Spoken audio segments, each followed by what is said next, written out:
You know that feeling? Yeah. When you're looking at some new system, maybe a complex process, and it just feels like wading through this massive sea of information. Oh, yeah. Information overload. Exactly. And all you really want are the key bits, right? The strategy, the aha moments, without getting totally bogged down in every single detail. Just the actionable stuff. Well, that is precisely what we're aiming for today.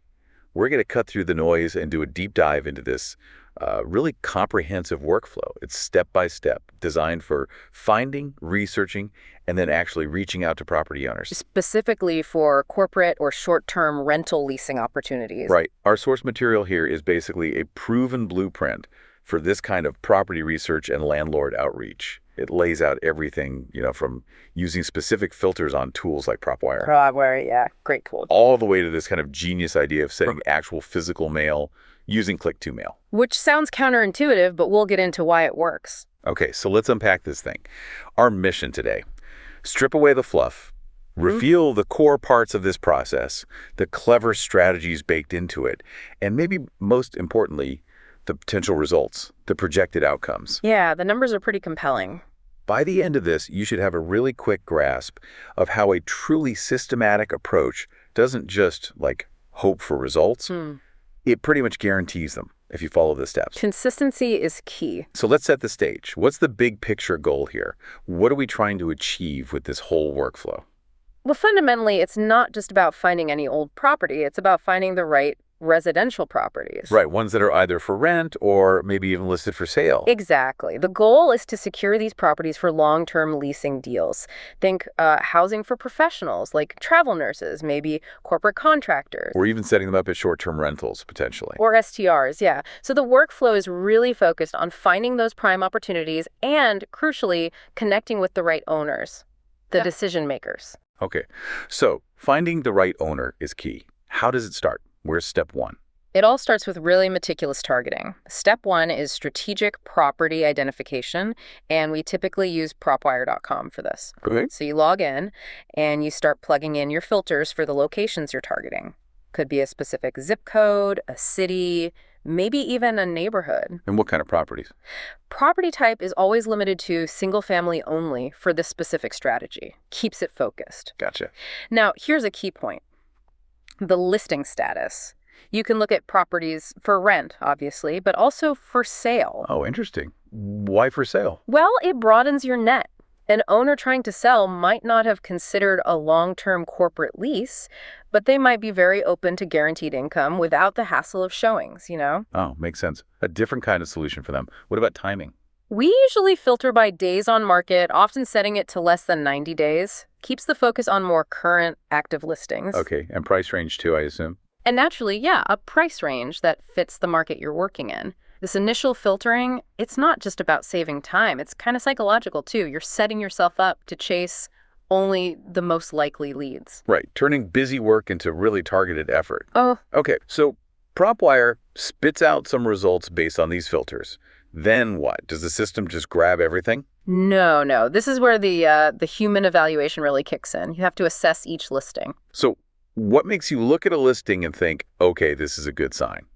Like a green light, beyond just, nice photos or it being residential. Yeah, good question. Well-maintained photos are a plus, obviously. Shows pride of ownership. But a really big green flag, seeing direct landlord contact info. Like a cell phone number or a personal email. Exactly. Rather than just like XYZ property management, if you see direct contact, you know you're likely talking straight to the decision maker. That speeds everything up massively. Makes perfect sense. Cuts out the middleman. Yeah. So conversely, what are the red flags? Yeah. The things that make you say, nope, skip this one. Definitely listings managed by large property management companies. That's usually a skip for this workflow. Why is that? Is it a hard no? Couldn't a big company potentially be interested? It's generally a hard no for this specific workflow. The strategy relies on high-volume, direct-to-owner outreach. Big companies often have layers of bureaucracy, different processes, or they're just not set up for this kind of individual corporate lease. Chasing them often becomes a time sink. Okay, got it. Avoid the corporate black hole. What else? Also skip listings with very few details. They look kind of sketchy. Or ones that are clearly active Airbnb or Vrbo listings already. Unless you're specifically told otherwise, bypass those. Right. So it's really about quality over quantity from the get-go. Discipline. Absolutely. Saves huge amounts of time later and focuses your energy where it's actually likely to convert. Okay. So we filtered, we evaluated, and we found a promising property. Awesome. But finding it is just the start, right? Yeah. How do you make sure you don't lose track of this potential gold mine and all the details? Precisely. That leads us straight into step 2. Meticulous documentation. You need a system. And that system is a Google Sheet. Yep.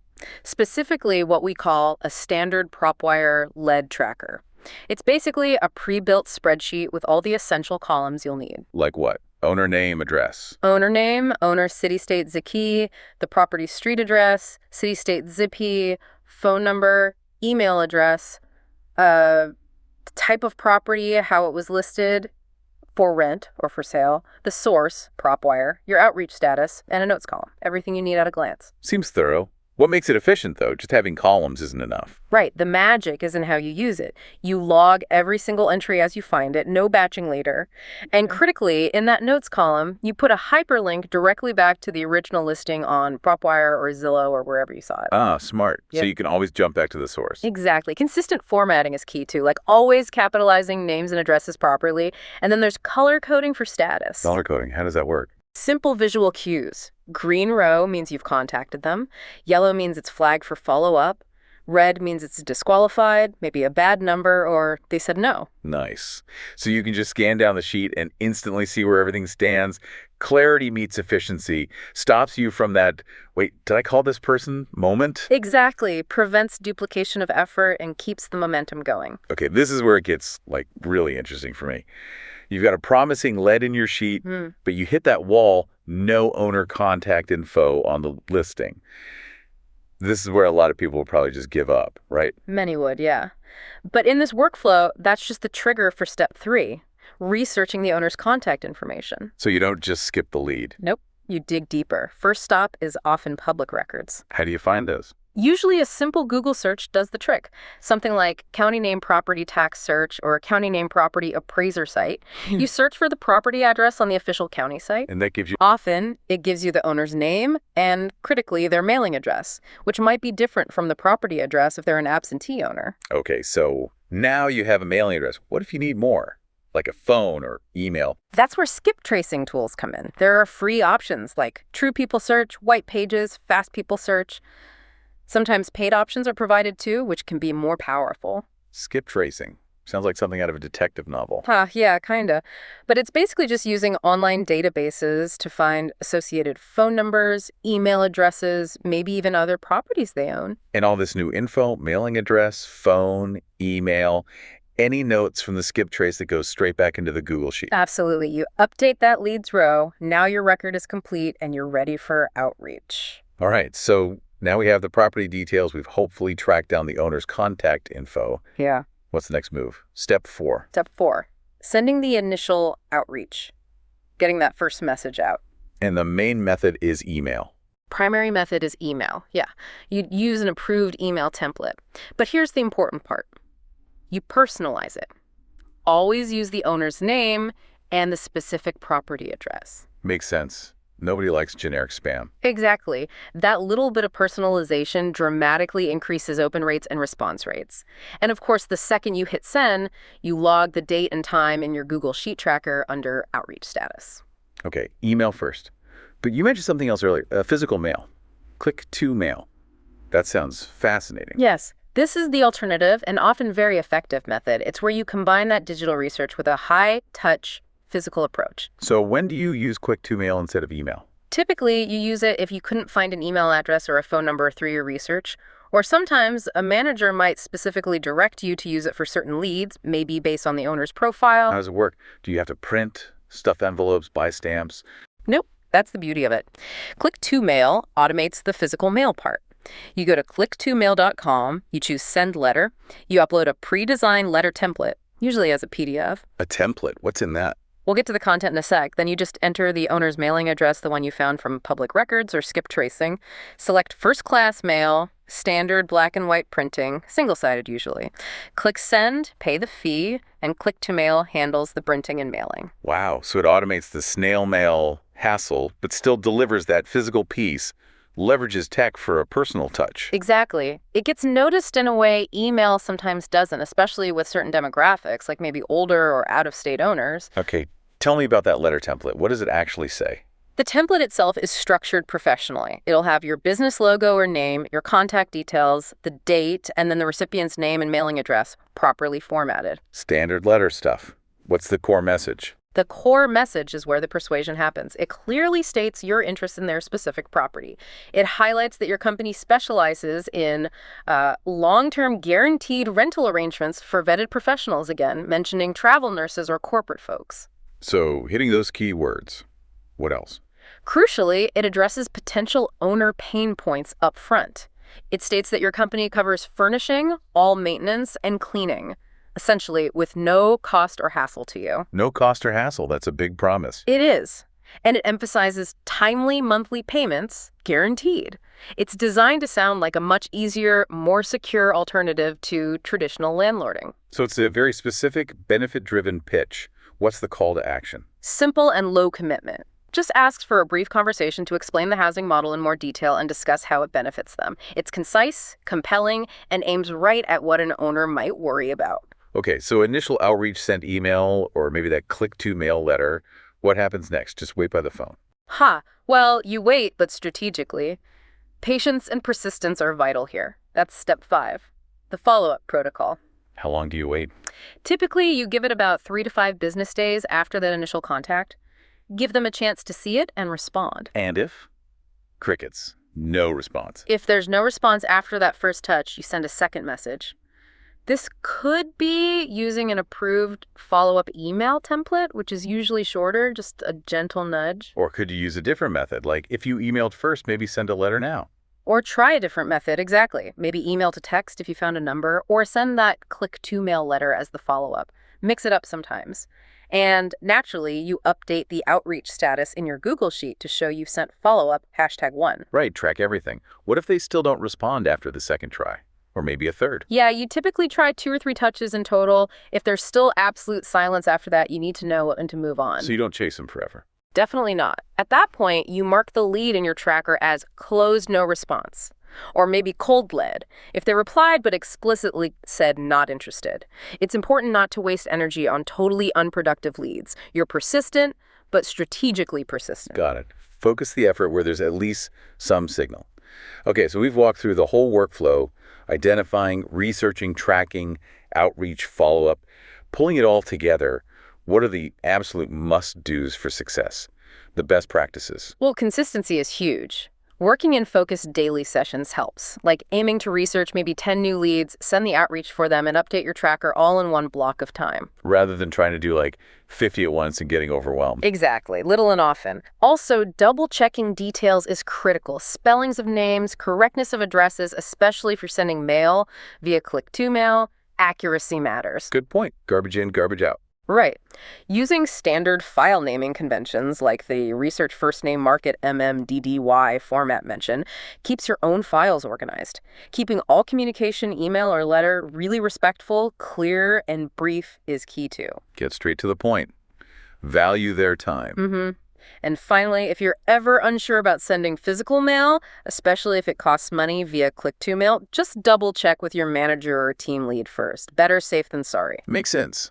These aren't just rules, they sound like principles for making the whole thing actually work effectively. They are. They maximize impact and minimize wasted effort. Now let's connect this to the bigger picture. You mentioned compelling numbers earlier. If someone follows this systematic approach, what kind of results can they realistically anticipate? Let's talk outcomes. Okay, yeah. Let's look at projected weekly outcomes, assuming a target of making, say, 50 initial contacts per week. 50 owners reached out to. Yeah. So 50 initial contacts sent, that's your 100% starting point. Now, not all will get through bad emails, return mail, etc. So maybe about 80% get delivered. That's around 40 owners actually receiving your message. Okay, 40 delivered. Then what? The response rate, people actually replying to your email or letter, is projected at around 15 to 25%. So out of those 40, you might get roughly 6 to 10 responses back. 6 to 10 responses. That seems pretty decent. It is, and what's really interesting is that the response rate tends to be noticeably higher when the outreach is personalized and mailed via click-to-mail. That physical touch seems to cut through the digital noise. That hybrid approach paying off again. Okay, 610 responses. Are they all good leads? Not necessarily. Some might be a flat no, but you can expect about 5 to 10% of the original 50 contacts to become warm leads. That's maybe 2 to 5 owners per week who are interested, curious, asking questions. Okay, 2 to 5 warm leads. Getting closer. From there, about 3 to 5% of the original 50 might convert into actual qualified conversations booked. Yeah. So scheduling 1 to 3 calls per week to seriously discuss the opportunity. 1 to 3 calls booked per week. And the final step, closing the deal. The average close rate, actually securing the property lease, tends to hover around 1 to 2% of the initial contacts. So that translates to about 0.5 to 1 property secured per week on average. Half a property to 1 property per week. So some weeks might be 0, some might be 2. Exactly. It fluctuates. But if you scale that up, assuming 4 weeks in a month. Okay, let's do the math. 50 contacts week times 4 weeks, 200 outreach attempts total. Right. That could lead to roughly 25 to 40 total responses over the month, Okay. which might generate 10 to 20 warm leads, Mhm. leading to maybe 4 to 10 qualified calls booked. And the bottom line. And potentially resulting in securing 2 to 4 new STR or MTR lease opportunities per month. Wow. Okay, 2 to 4 new leases per month just by consistently working this Yeah. system. That's actually a really tangible payoff for that discipline. It is. It shows how process drives results. So what are the real levers here? What are the key factors that boost those outcomes? Make the difference between hitting the low end or the high end of those ranges? Good question. Number one, definitely that click-to-mail follow-up we keep mentioning. Using direct mail, especially for follow-ups or owners without email, consistently boosts response rates, especially, as I said, with older or absentee owners. It just stands out. Okay, so don't underestimate physical mail. What else? Second, that high-quality lead filtering right at the start. Ruthlessly skipping those big corporate managed properties saves so much wasted time and focuses your energy on owners who are actually reachable and potentially interested. Quality in, quality out. Makes sense. Third, having really well-written, clear, benefit-driven templates for both email and the letter.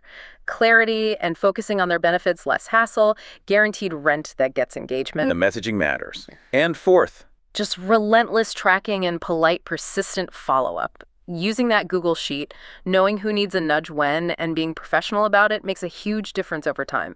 It's about disciplined execution. it really sounds like property acquisition isn't just luck or a numbers game, but it's a strategy game executed consistently. Precisely. Is there any kind of reporting built into this? How do you track progress overall? Yeah, accountability is key. There's usually a weekly reporting component, typically every Friday, end of day. What gets reported? You'd submit a link to your live Google Sheet tracker, so everything's transparent. And alongside that, usually a short summary email. What's in the summary? Key metrics for the week. Total properties researched, total outreach attempts made, number of warm responses or leads generated, maybe calls booked. And also, importantly, any challenges you ran into, questions you have, or interesting trends you noticed. So it's not just about numbers, but also about learning and adapting the process. Yep, exactly. It ensures continuous improvement and keeps everyone aligned. Okay, so let's wrap this up. What does this all really mean for you, the listener? We've just walked through quite a detailed, structured workflow, haven't we? We have, step by step. For finding and securing properties for corporate or short-term rentals. It kind of demystifies what can seem like this really complex, daunting task. Breaks it down into manageable chunks. Right, by laying out clear, actionable steps.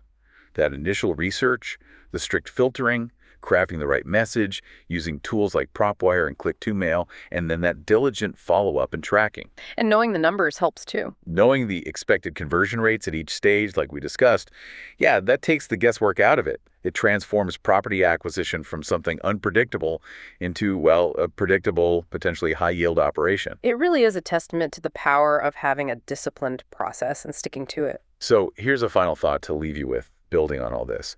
Consider how this specific workflow blends modern digital tools like PropWire for the heavy lifting of research with a surprisingly traditional high-touch method like physical mail via Click-to-Mail. That hybrid approach we talked about. Yeah. It creates this really unique and apparently quite effective strategy in our super digital world.